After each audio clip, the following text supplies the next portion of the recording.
नमस्कार आपको स्वागत जनाऊँगी यही भिडियो आमे मैंने यही भिडियो पढ़ा सप्तम क्लास रो व्यवहारिक गणित सुध हिसाब विषय रे। तो प्रथमतः आमे आरंभ करिया पूर्व जाना पड़ो बैंक रे किपरि भाव में काम होता है। तो बैंक रे प्रथमतः आमे माने कौनसी पैसा जमा करि अथवा आमे माने बैंक रु कर जानी थांती। जो पैसा को आमे माने बैंक रे जमा करि सही पैसा को आमे माने कहि थांती मूलधन कहि थांती अथवा जो पैसा को आमे माने बैंक रे जमा करि थांती ताकू मते मूलधन कहा जाय थाए। वर्ष शेष रे आमे जदि पैसा जमा करिथिबा बैंक आम माननकु एक निर्दिष्ट सुध हार रे किछि परिमाणर सुध देई थाए। जदि आमे देखिबा जदि आमे बैंक रे 100 टंका जमा करूचे 5 टंका सुध हार रे आमे माने 5 टंका जदि सुध पाइले एठारे हमर हार होइजिबो 5%। ठीक सही भली जदि आमे 100 टंका करज करिचे बैंक रु एवं आमे माने वर्ष शेष रे एक निर्दिष्ट सुध हार रे 6 टंका सुध जमा कले अर्थात एठारे सुधर हार होइजिबो 6%। बर्तमान आमे देखिबा सुध परिमाण किपरि भाव में आमे निर्णय करि परिबा। सुधर परिमाण को निर्णय करिया कले आम माननकु एक सूत्रर व्यवहार करिया पय पड़िबो। सूत्रटी हला मूलधन गुणन समय गुणन सुधर हार विभक्तक 100। ए सुधर परिमाण सूत्र को व्यवहार करी आमे वर्तमान दुईटी गणित करिबा। सप्तम श्रेणी अभ्यास कार्य 8.3 प्रश्न रे लेखा अछि हीरालाल बाबू जने साहुंकर ठारू 40,000 टंका से करज करिथिले। 3 वर्ष पर से 49,600 टंका पैठ कले ऋणमुक्त हेबा पय। तेबे से केते सुधर हार रे करज करिथिले एठारे हमकु काढिया पय पड़िबो। प्रथमतः हीरालाल बाबू करज करिथिले 40,000 टंका अर्थात यह होची तांकर मूलधन। 3 वर्ष पर से 49,600 टंका जमा कले अर्थात 3 वर्ष पर से मूलधन 40,000 टंका पैठ करबा सह से सुध मध्य जमा करथिले। वर्तमान आमे सुधर परिमाण जानि परिबा। सुध इक्वल टू समूल सुध फेडाण मूलधन।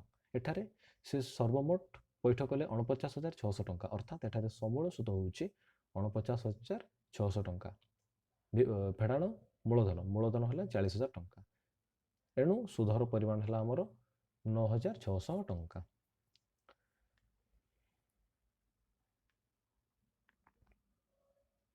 वर्तमान सूत्र अनुसार सुध इक्वल टू मूलधन गुणन समय गुणन सुधर हार। आमे जते बेले समानकर वैल्यू पुट करिबा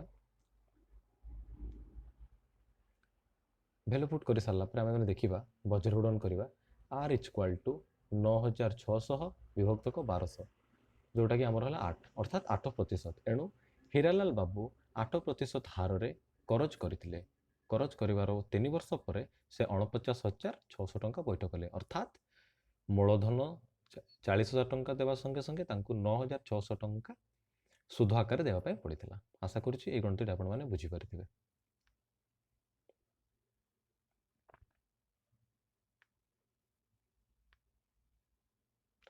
ठीक सही भली एबे आ गोटे गणित करिबा। जने व्यक्ति 8% सरल सुध हार रे 3 वर्ष पई 20,500 टंका बैंक रे जमा करिथिले। मात्र गोटे वर्ष पर सुधर हार 9% को वृद्धि पाइला। तेबे से 3 वर्ष पर केते समूल सुध पाइबे से हमको प्रश्न रे पचारिछि। एठार में दुईटी केस देखिले ना प्रथम थर मूलधन रहिला 20,500 टंका अर्थात मूलधन रे कोनसी परिवर्तन रही नहीं।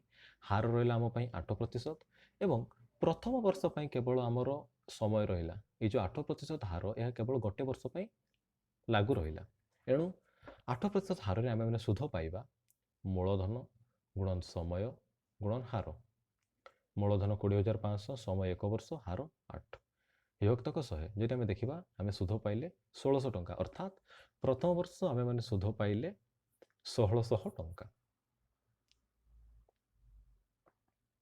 मात्र आगामी 2 वर्ष पई सुधर हार 8% परिवर्ते 9% को वृद्धि घटी। एणु मूलधन कौन सी परिवर्तन घटी नहीं 20,500 ଟଙ୍କା ରହିଛି। ହାର କିନ୍ତୁ ଅଭିବୃଦ୍ଧି ଘଟି ଏହା 9%କୁ ବଢ଼ିଯାଇଛି ଏବଂ ସମୟ ଆମ ପାଇଁ ହାତ ରହିଲା 2 ବର୍ଷ। ଏଣୁ ସୁଧ ଆମେ ପାଇବା ମୂଳଧନ ଗୁଣନ ସମୟ ଗୁଣନ ହାର ବିଭକ୍ତକ 100। ଏଣୁ ଯଦି ଆମେ ଏହାକୁ ଆମେ ଯଦି କାଢ଼ିବା ଆମେ ପାଇବା 3,690 ଟଙ୍କା।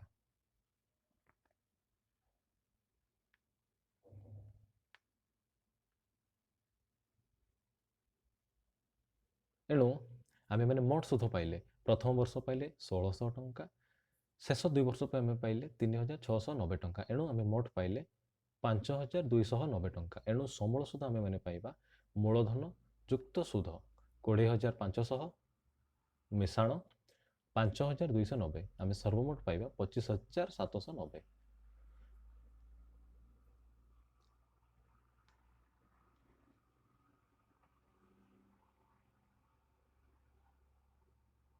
ଅର୍ଥାତ୍ ବ୍ୟକ୍ତି ଜଣକ 20,500 ଟଙ୍କା ଜମା କରିସାରିଲା ପରେ 3 ବର୍ଷ ପରେ ସେ ସର୍ବମୋଟ ସମୂଳ ସୁଧ ପାଇବେ 25,790 ଟଙ୍କା। ଆଶା କରୁଛି ଆପଣମାନେ ମଧ୍ୟ ଏହି ଗଣିତଟିକୁ ଭଲ ଭାବରେ ବୁଝିପାରିଥିବେ। ଏବଂ ଶେଷରେ ମୁଁ କହିବା ପାଇଁ ଚାହିଁବି କି ବର୍ତ୍ତମାନ ପରିପ୍ରେକ୍ଷୀରେ ଗ୍ରାଜୁଏସନ୍ ହେଇସାରିଲା ପରେ ବିଭିନ୍ନ ପିଲାମାନେ କମ୍ପିଟିଟିଭ୍ ଏକ୍ଜାମ୍ ପାଇଁ ପ୍ରିପେୟାର ହେଉଛନ୍ତି।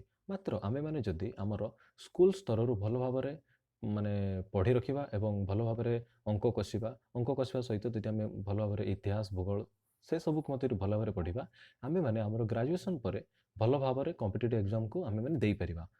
ଅର୍ଥାତ୍ ସେ ଟାଇମ୍ରେ ଆମକୁ ଏତେ ପ୍ରିପାରେସନ୍ ହେବା ପାଇଁ କୌଣସି ଚିନ୍ତା ନଥିବ। ଆଶା କରୁଛି ଏହି ଭିଡ଼ିଓଟି ଆପଣମାନଙ୍କ ପାଇଁ ଉପଯୋଗୀ ହେବ। ଧନ୍ୟବାଦ।